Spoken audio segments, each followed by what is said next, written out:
Good morning. All right, here we are. We're going to fixing to do the drawing for the last video for the comments. Whatever numbers 1 through 9 are in here. My little hat. Whatever numbers are in there, it's 1 through 9. He's going to draw. He's going to tell the number, and I'm going to send that person $50. So here we go. Drawing.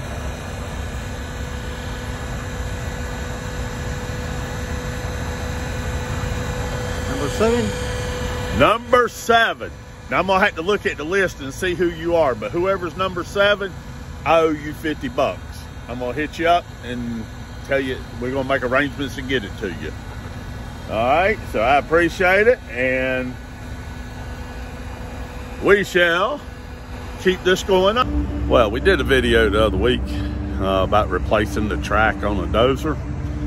And because we had hired trucks, we were under the gun, we got the parts and we replaced the track and the idler and the pulleys on one side that evening, got back to work the next day, knowing we were gonna have to do the other side.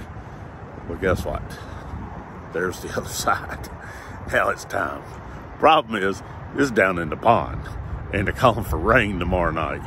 So we got to get this thing out of here. So this might be in a little venture of itself.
Got to get it up out of this hole so we can get it fixed. And when it rains tonight, it ain't sitting in the bottom of a pond.